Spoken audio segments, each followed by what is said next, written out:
Hello, welcome to the Wire Podcast, a podcast that provides the best content about all things sports. I'm Ryan McCrary, and on today's episode, I'm going to be breaking down this year's Heisman race between Travis Hunter and Ashton Jeanty, who both had historic seasons. After that, I'm going to preview the college football playoff, going through each first-round matchup, talking about the top four teams who all got a bye, and then I'm going to be revealing which team I believe will win the national championship. And to wrap everything up, I'm going to be talking about the NBA's ratings problem. I'm going to talk about why the NBA's ratings are down and how we can possibly fix this. That's what we have on tap for today's episode. I hope you're excited. I know I am. And let's go ahead and dive right in.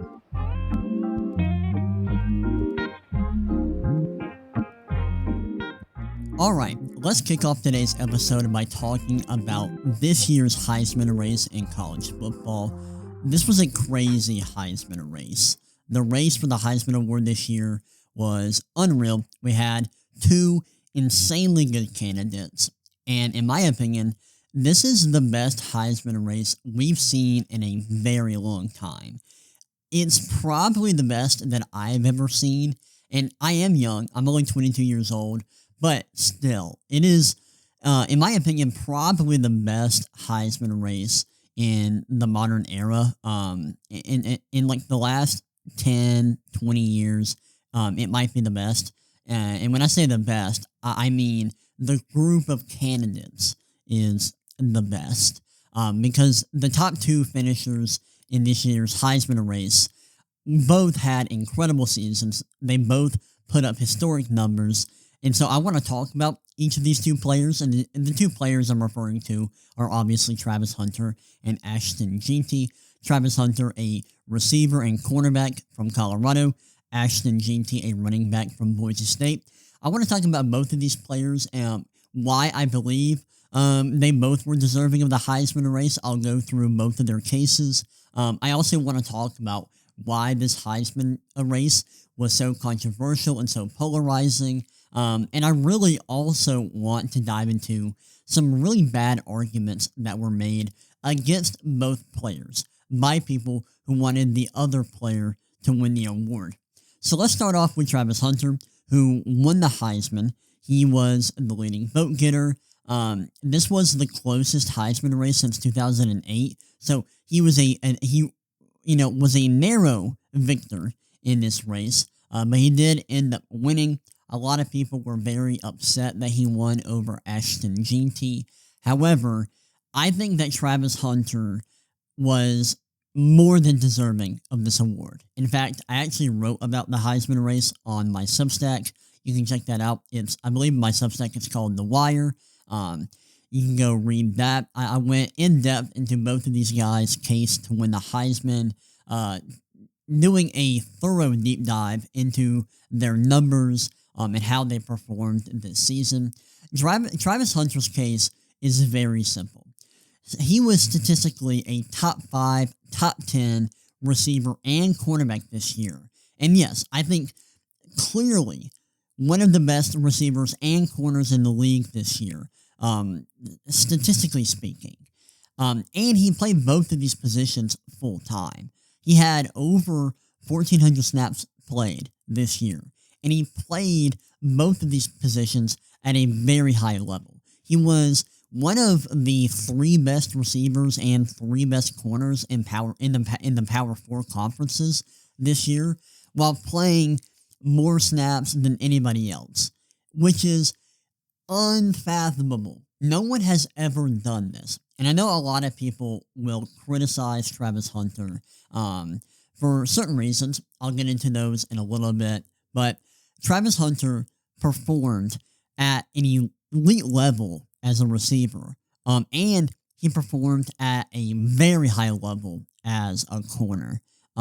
He was one of the best at both these positions in the Power 4 Conference, and his performance on both sides of the ball across 1,400 snaps makes him, in my opinion, probably the most valuable player in the country. By simply playing this many snaps and playing at such a high level, across this many snaps, he just provided a ton of value. And he was amazing. He was arguably the best player in the country. But I think what gives him a unique advantage in this discussion is the fact that he played so much. And I know a lot of people were like, snaps aren't a stat, which isn't really true. It's not just the fact that he played a lot of snaps. It's the fact that he played so many snaps at a high level while playing 2 premium positions full time. That's insane. We've seen players before play on offense and defense, but nobody has played receiver, or nobody has played both offense and defense full time, to this degree, and been so good at it. So this is a very simple case for Travis Hunter. On top of this, he was a part of a well above average passing attack and pass defense. Colorado was a very good team this year, not elite or anything, but they were very good, well above average. Their passing game was really good, and their receiver core performed well, and their pass defense was very good, and Travis Hunter was a huge part of that. I know a lot of people have criticized Travis Hunter for the fact that Colorado went 9-3 this year, had a few bad losses, but if you look at the way that Travis Hunter performed in some of Colorado's bad losses, like against Nebraska and Kansas, he actually performed well. He was good in those games. He wasn't the reason why they lost. So I think that is a bad argument. And also, using team record to say that a player shouldn't win an individual award is a bad philosophy, a bad argument, just bad from a logical standpoint. I don't think that makes sense.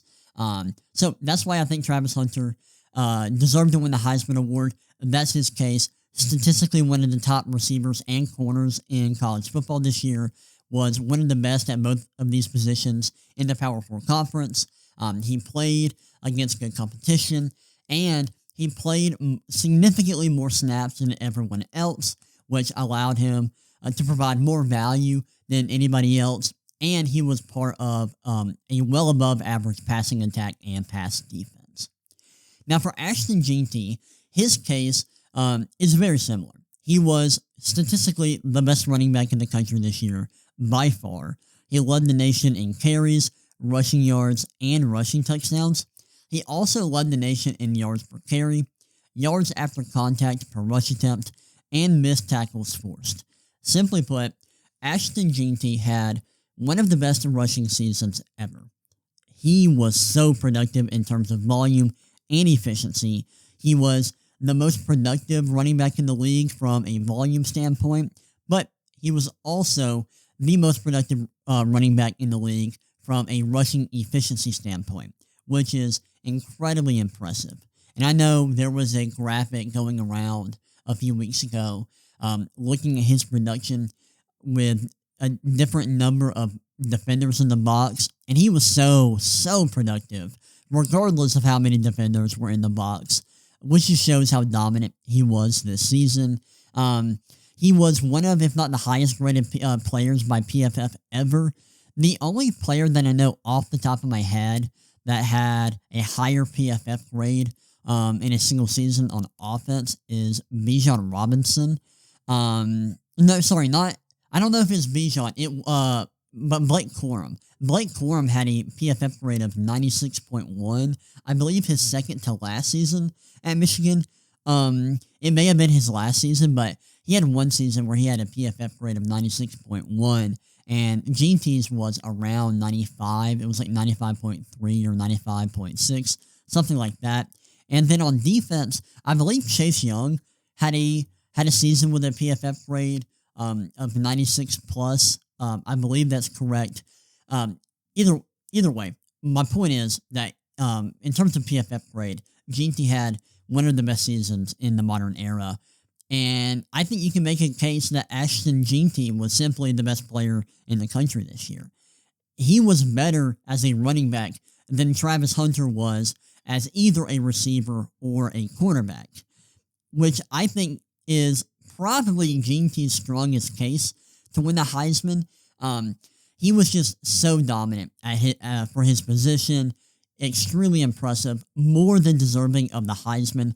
I have been going hard in the paint for Travis Hunter this year, and I do think that Hunter deserved to win the Heisman, and I do believe that he had the best case. However, Ginty had a very good case in his own right, and if it were any other year where he wasn't having to compete with someone else who had a historic season, Ginty would have run away with the award. But unfortunately for him, and fortunately for all of us college football junkies, we were blessed to see two players have truly historic seasons this year. Before we move on to the next segment, I want to talk about some terrible arguments that were made against both players this season in terms of the Heisman race and the Heisman discussion. First off, there were people who legitimately were arguing that Travis Hunter was merely a solid/good receiver and corner, but nowhere near elite at either position.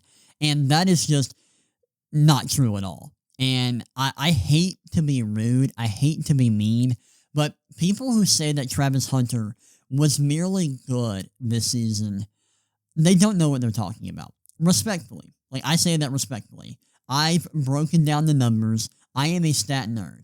I spent a lot of time breaking down his numbers. And if he wasn't great this year, I would tell you.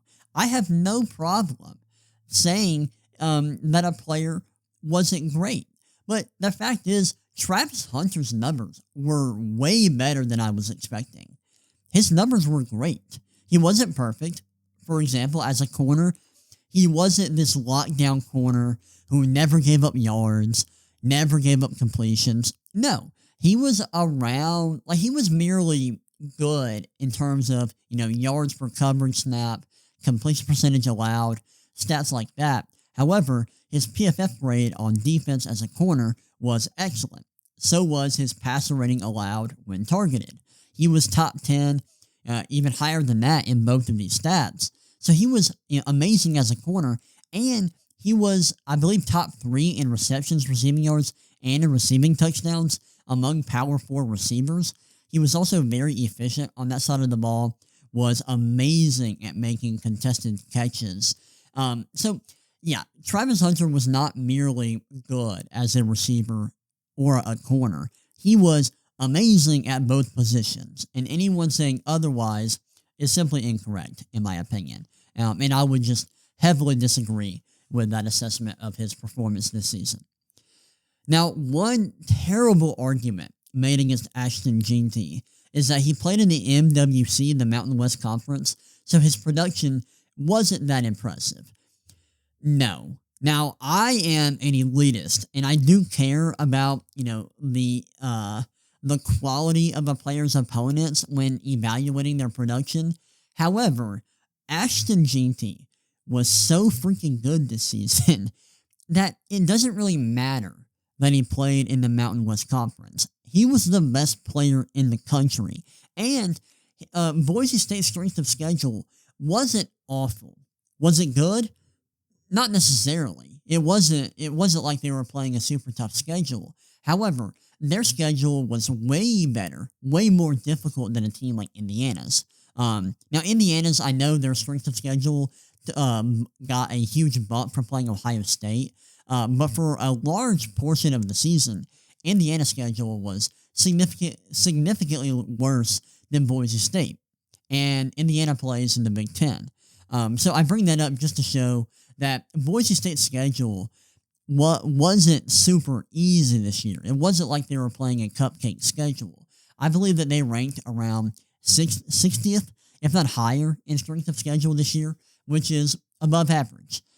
So I would disagree with anyone who says that because Ashton Ginty played in a Group of 5 conference like the MWC, his production shouldn't be taken seriously. That's ridiculous, in my opinion. No, his production was insane. That dude was balling out this year. He was nuts. And take a look at the way that he performed against Oregon. I mean, in that game, he was nuts. Dude went nuclear against everyone he played. No matter the level of competition, he balled out.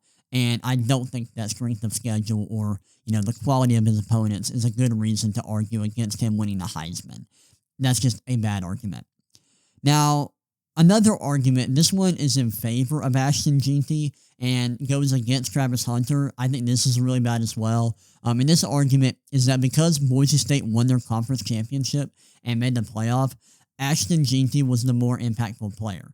Listen, talking about player impact when it comes to the sport of football is tricky because unlike a sport like basketball where there are fewer players and there are better stats for measuring individual impact, it's really hard to measure individual impact in football. It's really difficult. I think both of these players were very impactful for their teams. For Boise State, their run game was amazing, and their run blocking was great. But I think the main reason why their run game was so dominant is because of Ashton Jeanty. And the evidence for that take is when you look at Boise State's run blocking grade from PFF, they were top 30. Their offensive line was very good at run blocking. However, their run game, their rushing PFF grade was number 1 in the entire nation. And Ashton Jeanty led all running backs in PFF grade. And so because of that, I think that it's clear that the person who was driving their success in the run game was Ashton Jeanty more than it was their offensive line.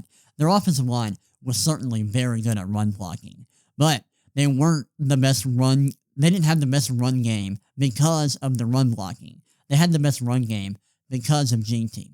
And then for Colorado, their receivers played really well. Their receiving core performed at a high level. So did their pass defense. And I think a huge reason why is because of the performance of Travis Hunter. I mean, he was the best corner on the team and the best receiver on the team. And because he was so productive and so effective at both positions, he clearly had a big impact on this team. And Advanced Stats viewed Colorado as a better team than Boise State this year. I know that Boise State won more games and won their conference championship. However, when you factor in, how these teams were performing on the field statistically, and you factor in their strength of schedule, Colorado looked like the better team this year. And I'm talking about statistically. There are advanced numbers that measure how good each team is, and these stats will tell you that Colorado was a better team than Boise State this year. And I think that is a better. I think stats like that matter more than team record when evaluating how good teams are, and when evaluating individual player impact. And also, let me just say that Boise State, in my opinion, deserved to make the playoff. However, the only reason why Boise State is in the playoff this year is because the playoff tripled in size. Now, I know that Colorado had some bad losses that kept them out of the playoff. That's not Travis Hunter's fault. I already tackled that argument a little bit earlier. Travis Hunter is not the reason why Colorado lost to Nebraska and Kansas. If Colorado wins those games, they could very well be in the playoff. And for Boise State, although I believe they deserve them at the playoff, I have seen there are some people on Twitter who create resume rankings that are based off of statistics, and not all of them had Boise State in the playoffs. Not all of them had Boise State having a playoff quality resume this year. In fact, CFP resume rankings on Twitter had Boise State really, really low. And I think that their resume rankings are the best. They're better than my own. And so I think this is just a really bad argument. I know that Boise State made the playoff, and that's very impressive, and Ashton Jeanty was a huge part of that. However, I just don't think there's a lot of evidence that Ashton Jeanty was just that much more impactful than Travis Hunter. I just don't buy that. If someone will provide statistical evidence for that take, I'll believe it, but I just haven't seen it. And I think an argument like this that's based off of team record and simply Boise State making the playoff, that doesn't automatically mean that Ashton Jeanty was a more impactful player than Travis Hunter. Boise State just had a better season against a weaker schedule. That's why they're in the playoff. And also the playoff tripled on size. If it was a normal year, like if it was a year ago, if we still had the 14 playoff, Boise State doesn't even get close to the playoff. And that's a fact. So I just don't buy this as a convincing argument. And then lastly, this is a horrific argument. I've heard so many people say that if you remove these players from their teams, Boise State would be much worse, while Colorado would remain close to the same. First off, this is a hypothetical that you can't prove. We don't know this. We can't know this. Because of that, this argument holds no weight. It's irrelevant. Like, this is a hypothetical that you cannot prove. So it should not be taken seriously simply because of that. But also, what is the evidence that Boise State would be worse, like much worse off without Jeanty, but Colorado would remain the same without Travis Hunter? Are you sure? I mean, Hunter was so effective while playing two premium positions. If you take Hunter off of Colorado, they're not going to be the same team. Are they going to lose like half of their games without Hunter? I don't know. Because this is a team sport where there's 22 players on the field at one time. One player is going to struggle to have, that big of an impact if they're not playing quarterback. But come on, let's be serious. This is not a serious argument. It's so bad. It's trash. If you've made this argument, shame on you. I'm bonking you on the head. Bad.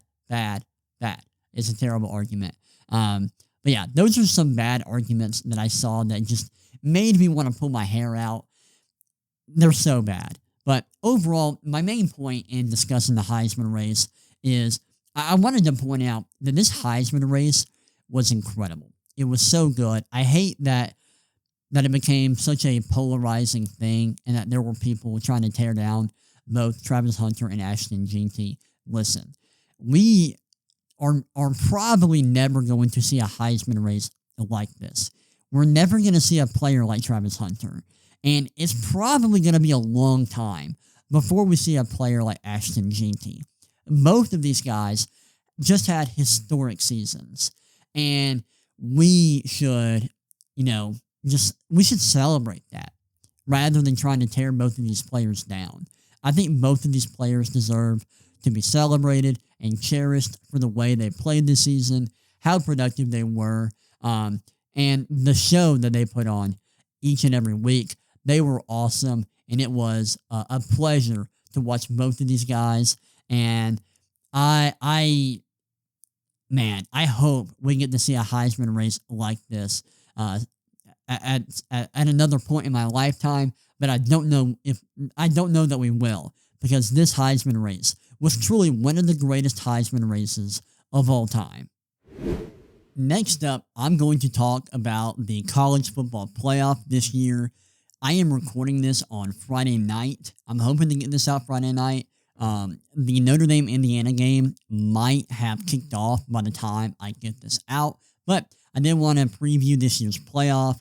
This is going to be a very different playoff than we're used to because the playoff field expanded to 12 teams this year, but I am super excited. I don't know if I've ever been more excited for the college football playoff. I'm really excited. We got some really interesting matchups. I'm going to go through all of the first round matchups. I also want to talk about the 4 teams that got a bye, and then I want to reveal who I believe is going to win the national championship. I actually filled out a bracket at work. A lot of people did at my office. So I'll go through. I'm not going to do a deep dive into every single possible game, but I do just want to do a little preview before we get too far into the playoff. First off, I want to talk about number 12 Clemson versus number 5 Texas. That'll be played on Saturday. I have Texas winning this game. Texas, according to Sportsline, which is something that CBS has, which provides predictions, simulations for sporting events, and predicts the outcome and provides like a score prediction. Sportsline has Texas winning 34-17. Big favorites here for Texas according to Sportsline's projections. And in terms of FPI, Texas has an 11.5 point advantage. So Texas is clearly the favorite in this matchup. And Texas has arguably the best defense in the league. They're first in adjusted EPA per play allowed on defense. They're very good. Neither team is elite on offense, but Texas has a huge advantage on defense here. And so I think Texas's defense is going to have a strong day versus Clemson. I will say this is a very interesting quarterback matchup because you got Quinn Ewers versus Caleb Klubnik, and we may see Arch Manning come in at some point. You never know. Quinn Ewers has struggled at times this season, so if Arch Manning has to come in at some point, he's also a talented quarterback who has performed well early in his Texas career. So we got a lot of interesting quarterbacks in this matchup, but because Texas is such a big advantage in terms of, single number metrics that measure team strength and in terms of, Sportsline's projections, I feel very comfortable predicting Texas to win this game and moving on to play Arizona State. Next up, we got number 9 Tennessee versus number 8 Ohio State. Sportsline's projection has Ohio State winning 27-25, and in FPI, Ohio State has a 4-point advantage. Ohio State doesn't have a huge advantage in this game from an advanced stats standpoint. However, Ohio State is insane. From a number standpoint, they're arguably the best team in the country. They're top 3 in adjusted EPA per play on offense and defense. Their numbers across the board are fantastic. Like I said a second ago, they have a great argument to be the best team in the country. Now, Tennessee's defense is elite, exceptional, but their offense is nowhere near as good as it usually is. I'm so used to Tennessee having a dominant offense, but this version of Tennessee is a lot different. They're way more reliant on their defense. Their offense is kind of average by some numbers.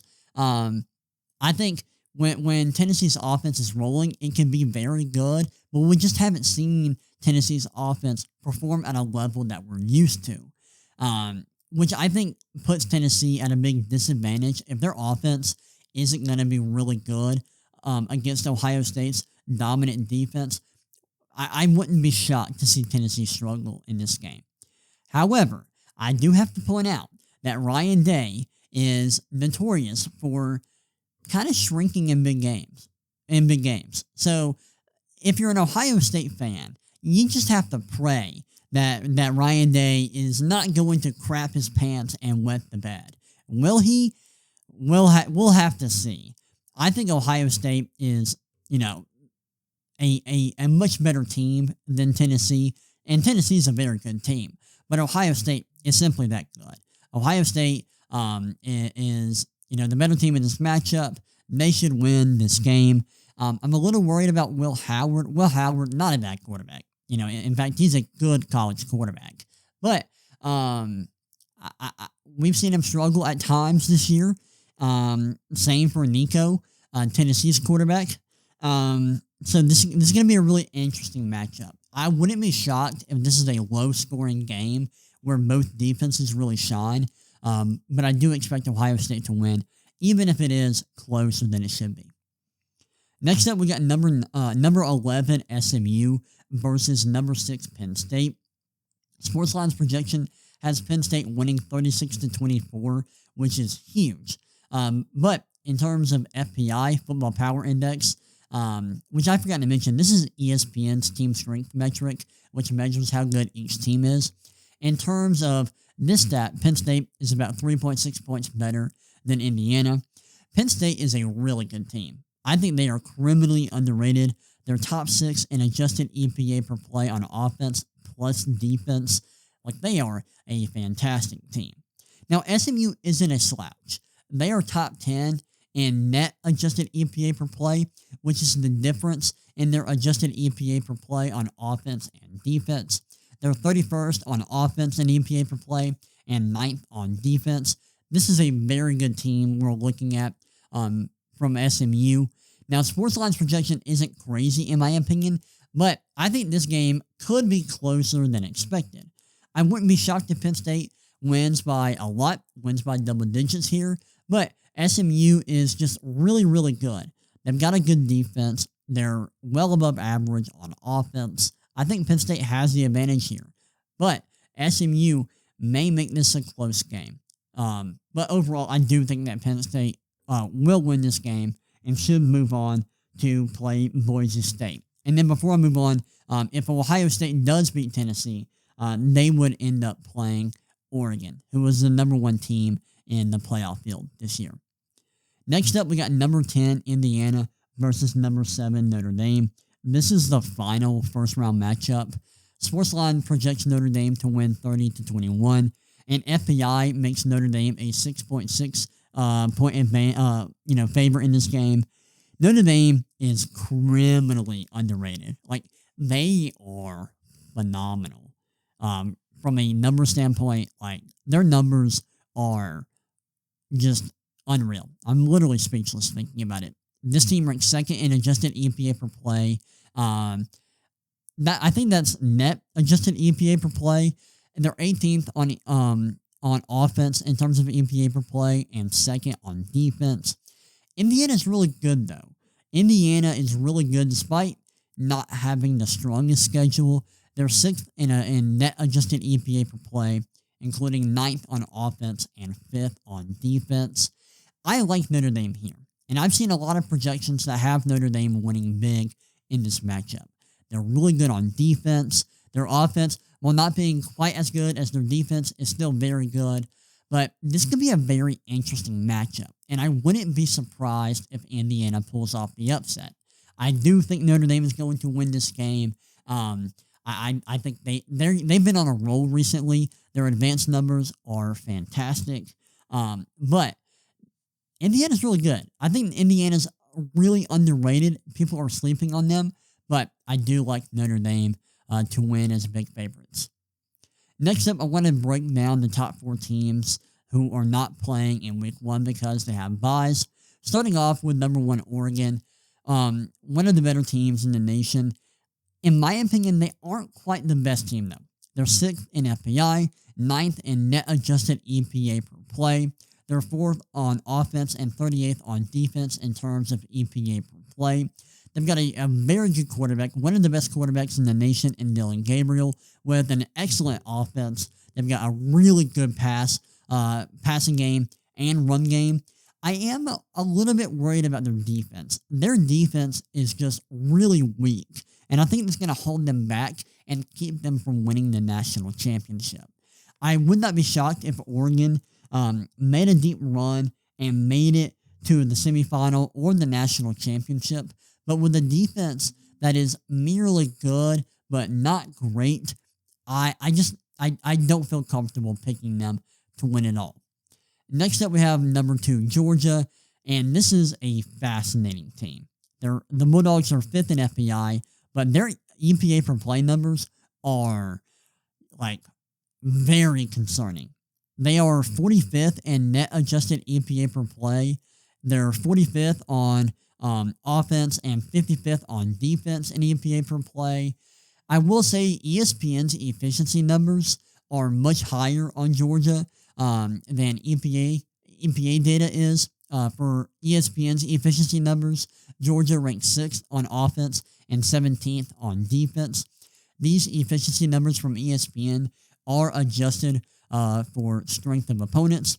But yeah, the EPA data really concern me when breaking down the playoff bracket. And you have to consider that Carson Beck, their quarterback, is not going to be playing in round 1 and may not be playing at all in the playoff. He may miss the entire playoff, which would be a huge blow for Georgia. It'll be really interesting to see how the offense performs with Gunnar Stockton at quarterback. But with how Georgia has struggled at times this year and the fact that their offense has looked, pretty average, for most of the season, I think Georgia is likely going to have an early exit in the playoff. But we'll see. They've got, in my opinion, the best coach in college football, in Kirby Smart, who always has his team ready to play. Their defense, when it's on, is excellent.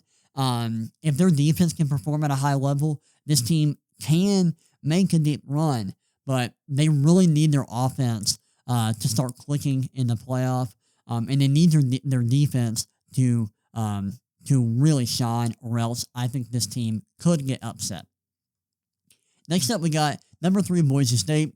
They are one of 2 teams that I think, one of 2 teams who got buys, who are going to be huge underdogs whenever they play. Boise State, they're 25th in FPI, 15 in net adjusted EPA per play. Boise State's really good.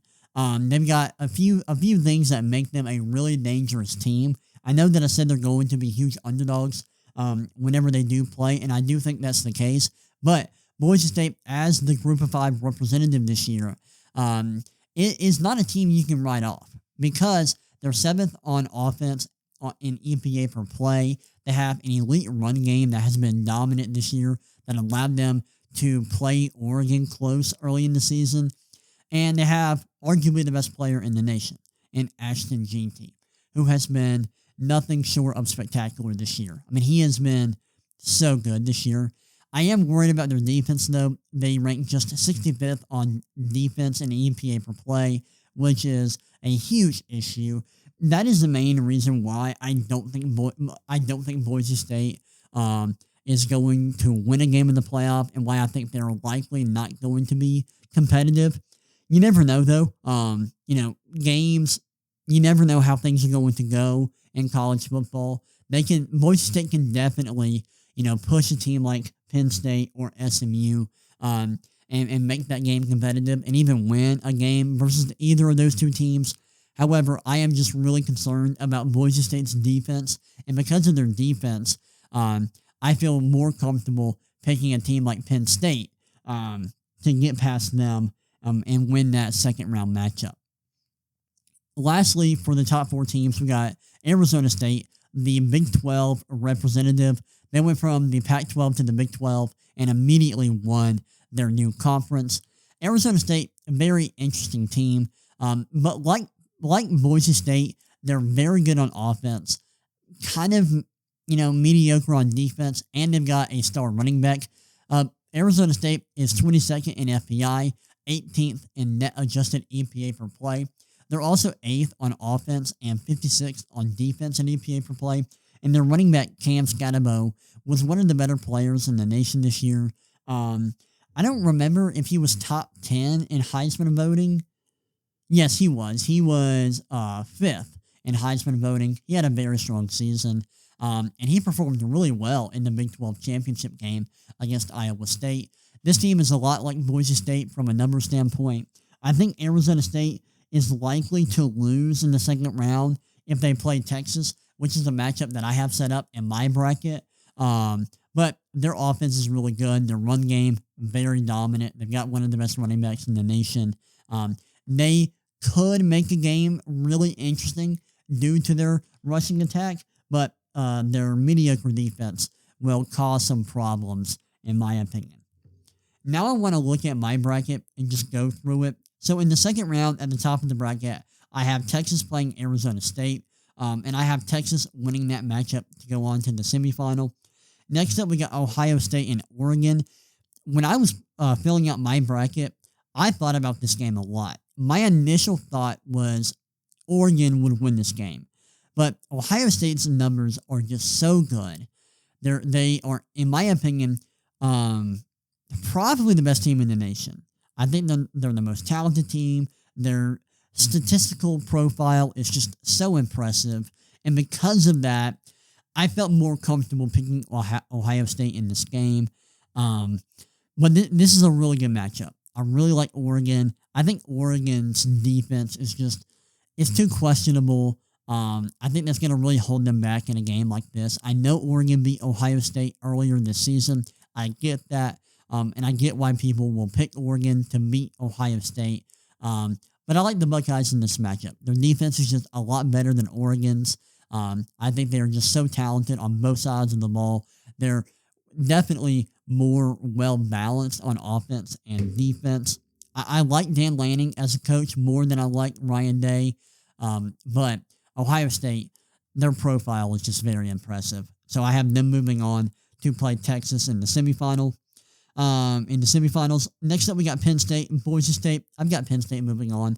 Penn State, they're just very good on offense and defense. Boise State could give them a run for their money, but I think Penn State's defense is really good. Their offense is good as well. Very underrated, in my opinion. They've got a good quarterback in Drew Aller. They've got a really good tight end in Tyler Warren. And also a great running back in Nicholas Singleton. Like this team is just really good. And I think Penn State is going to move on to the semifinals. Then we've got Notre Dame and Georgia. A lot of people that I work with were picking Georgia. A lot of Georgia fans are going to have the Bulldogs making a deep run. I do not. I have Notre Dame winning this matchup. I think Georgia being without Carson Beck is going to hurt them a lot, puts them at a big disadvantage, even if Carson Beck hasn't played his best this season. And I think Notre Dame is just, like I've said earlier, is criminally underrated. I think they're the better team in this game. I like their defense. I think they are much more well-rounded than Georgia, kind of like Ohio State versus Oregon. And because of that, I've got Notre Dame pulling off the upset and making it to the semifinals. Now we're in the semifinals. I've got Texas playing Ohio State, and this is a very interesting matchup. I am a huge Quinn Ewers doubter, and I don't think that Texas will make a quarterback change. And because of that, I've got Ohio State advancing to the national championship, beating the Longhorns. And then I've got Penn State versus Notre Dame. Man, this is a really interesting matchup, but I've got the Fighting Irish making it to the national championship. Penn State Notre Dame is a really good matchup. I like this. I like this matchup a lot, and I would really like to see that game, but I've got Notre Dame making it past Penn State, mainly because Notre Dame, their advanced stats are just really good and paint them as one of the best teams in the nation. And because of that, because a lot of people are doubting Notre Dame, I just want to ride with them. And so I've got Notre Dame playing Ohio State in the national championship. And listen, I know a lot of people would hate this matchup. I actually really like it. And I've been rolling with Notre Dame throughout my bracket, but it stops here. The run for the Fighting Irish stops here. I've got Ohio State winning the national championship. Ohio State's statistical profile is just too strong. They're elite on both offense and defense. When everything is clicking, this team is the best team in the nation. I'm afraid that Ryan Day, their head coach, is going to hold them back. But when you've got a team as talented as Ohio State, you've just got to rock with them. And so I have Ohio State winning the national championship. I don't feel super confident in that. It wouldn't surprise me if Ohio State ends up losing earlier than this, but they will have some of the best odds to win the national championship. And I like them in a game against Notre Dame. So I have Ohio State winning it all. I would love to hear what y'all think about the playoff. I would love to see y'all's brackets. Hit me up on Twitter at the Ryan McCrary. That's the RyanMCCRary. I want to see everyone's bracket and see who everyone's picking to win the playoff this year. But though that is my preview for the college football playoff this year, how I think the first round matchups are going to go. That's my breakdown of all the teams and who I think is going to win the national championship this year. Let's close out today's episode by talking about the NBA a little bit, and specifically I want to talk about the NBA's ratings. Why the ratings are down. There has been a lot of talk about this. I want to talk about a few reasons specifically why people think the ratings may be down. I want to talk about how we can fix this. Is this a problem that can be fixed? What should we do about it? I'm going to talk about all of that here to close out the podcast. So first off, yes, NBA ratings are down. I saw in an article earlier this week, I believe this was from The Athletic, if I remember correctly. There was an article that said, quote, through the NBA Cup semifinals, the NBA Cup happened recently, which were played Saturday. Viewership of NBA games for the league's national partners, ESPN, ABC, and TNT, was down 19% over the same period last year, according to Sports Media Watch. So ratings have been down in the NBA this year. And if you are on social media at all, if you're on Twitter, you've seen people talk about this. You've seen a lot of people complaining about why the ratings are down. People complaining about like style of play. That's one reason why a lot of people are saying that ratings are down. I've heard people talk about cable versus streaming. And I've even myself thought about the number of games potentially being an issue. So first off, let's talk about cable versus streaming and why this may be affecting the ratings. So first off, in order for the NBA's rating, or in order for the NBA to have good ratings, people have to be watching on cable. That's where those numbers come from. People have to be watching games on the league's national partners like ESPN, ABC, and TNT. And over the last couple of years, third-party streaming sites have become extremely popular, and they have become an extremely popular way to view NBA games and really sporting events in general. A big reason why these third-party streaming sites have become so popular is that blackouts have become a huge issue for the NBA. Like, if you have NBA League Pass, there's a good chance that your local team will be really hard to watch due to blackouts in specific regions. This has been an issue that has affected the MLB and like the MLB network. That's been a huge problem for that league, and it seems like that's been a huge issue for the NBA as well. And so a lot of people are going to these third-party streaming sites, and that could be a big reason why the NBA's ratings are down. That's the first reason. That's the first possible explanation. Another is style of play. I cannot tell you how many people I have seen on social media complain about the style of play in the NBA. And it appears like this is a huge issue to some people. Now, for me, as someone who is a sports junkie, as someone whose first love was basketball, and as someone who loves the NBA, I personally do not have a problem with the current style of play in the NBA. But a lot of people are complaining that there's too much sameness. They're complaining about how many threes are attempted in the modern NBA. And I have heard so many people say that every team, that teams in general are generally playing the same and it's boring. I actually disagree with this. And I think people who have this complaint either don't watch games very often, don't understand what they're watching, or just don't enjoy the game of basketball in general. Because it's not true that teams generally play the same. Now, I will say, pretty much every team in the league is doing whatever they can to optimize their shot diet.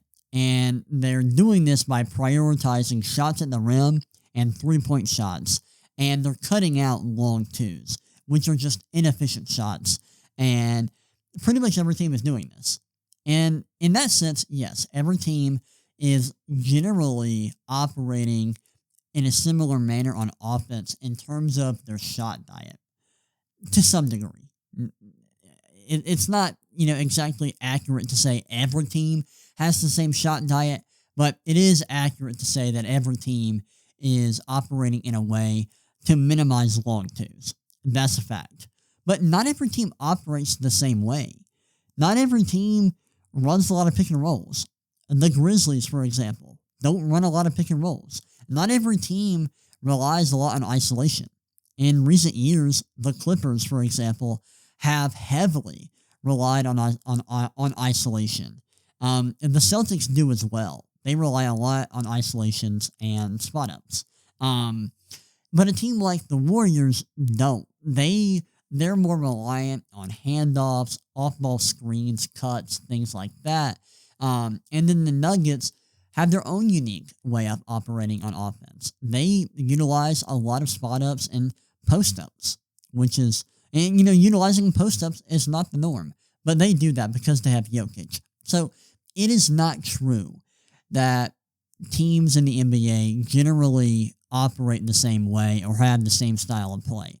That's not true. And anyone who says this is just not correct. I don't know if they are just regurgitating what they're hearing on ESPN, on social media, but this claim is not true. I've looked at the data behind this.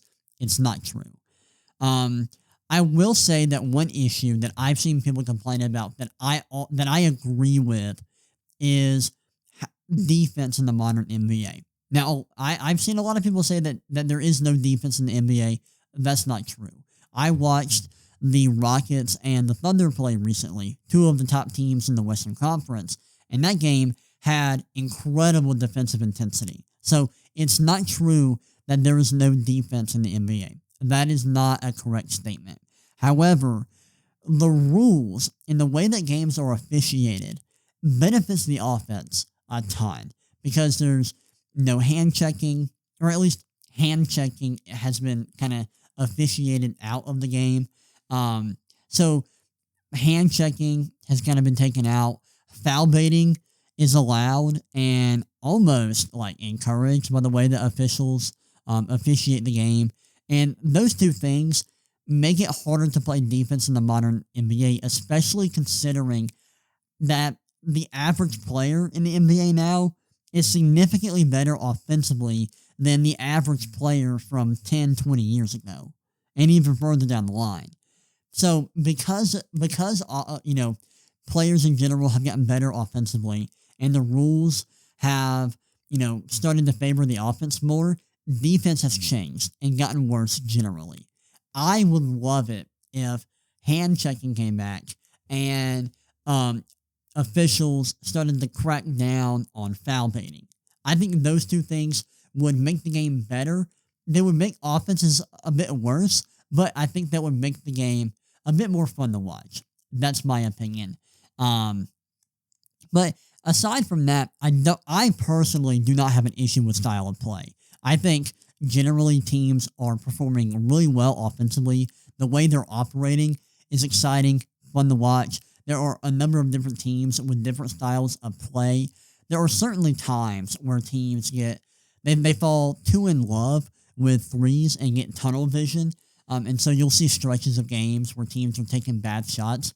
And I don't like that, but generally I don't think style of play is an issue.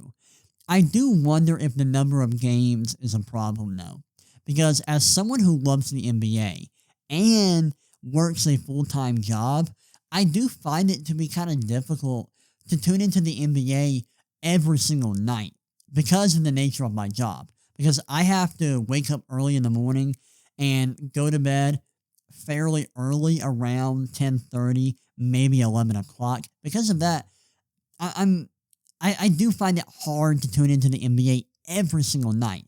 I also have a life, so I can't tune into the NBA every single night. And because there are games nightly, it can be a little bit difficult to follow the league consistently when you have a full-time job and when you're having to go to bed early on the East Coast like me. So I don't think it'd be a bad idea for the team to kind of compress the schedule and shorten the schedule. Along with that, you also have to mention load management. That's a big problem because there are just certain games where stars are sitting out, and that's bad for the league. So I think the number of games in the season could go down to around like in the 60s. I think that would be solid. I would like to see how the season would look with a more condensed schedule, a schedule that's shorter. And I think that would be a interesting path to take. I don't know how that would affect the ratings, if that would do much at all, but that's just something. That's something the league could do. They could also change when the season begins, because when the NBA starts, is having to compete with the NFL and college football, which is just really hard to do because football's king in America. The NFL is king, and it's really hard for the NBA to compete with the NFL on the weekends. Of course, the NBA, they're going to be the star of the show on like Wednesday nights, Friday nights, you know, Tuesday nights, things like that. But on Monday, Thursday, and Saturday, Sunday, I think college football in the NFL is gonna be the focal point for casual sports viewers in America, and that's the problem. The NBA has to capture the attention of the casual viewers. They're not worried about capturing my attention. I love the league. I love basketball. I'm going to be watching the NBA no matter what. However, the league has to capture the attention of casual fans who aren't as invested as someone like me. And so how do they do that? It's going to be difficult. I've heard some people say or suggest that the league should get rid of the three-point line. That is such a bad idea because once the league does that, every team is just going to be shooting shots at the rim because every other, all shots are going to be worth 2 points. And so the only shot worth taking is going to be at the rim. That's going to make the game significantly worse than it is now. I don't think this is a serious, suggestion. It's bad. It's really bad. I'm trying to think of any other suggestion I've heard. I've heard some people suggest, bringing in a 4-point line, or eliminating corner threes. I like the idea of pushing the 3-point line back. Maybe that could work. I think if people are really that worried about the style of play and bringing back mid-range shots, they've got to change. They've got to differentiate the value of a long two and a shot at the rim. Because those two shots are now worth the same, and it makes shots at the rim significantly more efficient than long twos. And so that's something that the league could address. I've thought about, what if the league made mid-range shots 2.5 points? I know that would be weird, and it's probably not doable, but that's something the league could consider. Other than that, I'm not really sure what the league could do. One more thing, I actually do have something else I need to mention, and it's the way the league markets its players. This is something else I need to talk about before I end the podcast. The way the league markets its players is a huge issue, as well as the way the media covers the sport. The NBA has to do a better job of marketing its stars, especially its stars that are in smaller markets. It's got to do a better job of it. It's got to do a better job of marketing Nikola Jokic. It's got to do a better job of marketing Shai Gilgeous-Alexander. It's got to do a better job of marketing guys like Anthony Edwards, LaMelo Ball, Donovan Mitchell, guys like that. They've got to do a better job of marketing their stars because they suck at it. And the media is so bad at covering the league because it seems like everyone on ESPN hates basketball because of the way they discuss the sport. They tear down the players, they tear down small market teams, and it's do y'all even like the league? It's insane. I hate the way the sport is covered. I wish we had better coverage that was smarter, that did a better job of telling stories about the league, and breaking down the X's and O's, and appreciating the sport. Because basketball is a great sport. I think it is a beautiful sport. It's why I love it. I genuinely enjoy watching the game, breaking down the nitty-gritty, data behind it, the X's and O's. I enjoy all of that stuff. But the people covering the sport don't seem to love it as much as I do. And in fact, they seem to despise the game at times. And they seem to, dislike the players and the product. And I don't like that. People covering the league should actually love the sport. And they should, embrace making the game better and making the game grow. And the media doesn't do that. And so I think those are huge issues. The media has to change. The league has to do a better job of marketing its product. I think the NBA has to consider making some rule changes regarding defense and, emphasizing defense, like defensive activity and defensive intensity, allowing defenders to hand check and cutting down on foul baiting. I think they also have to do something to limit load management to make it to where players don't feel the need to load manage as much. And I think all of those things are huge. And the NBA has to figure out a way to cut down on blackouts because that is killing its ratings in a huge way. And that might be the biggest factor in why the ratings are down. But yeah, those are my thoughts on the NBA's ratings. I would love to hear what y'all think. Hit me up on social media, on Twitter. Tell me y'all's thoughts. What y'all think should be done to make the NBA a better league, a better product. I would love to hear y'all's thoughts, but those are my thoughts on the NBA's ratings, why they're down, and how we can fix it. That's it for today's episode. I hope you enjoyed it. I know I did. If you're watching this on YouTube, please leave a like and subscribe. And if you're listening to this on Spotify, Apple Music, or wherever you get your podcast, please leave a 5-star review. All of that would help me a lot. But that's it for today. Hope you enjoyed it, and I will see y'all next time. Peace.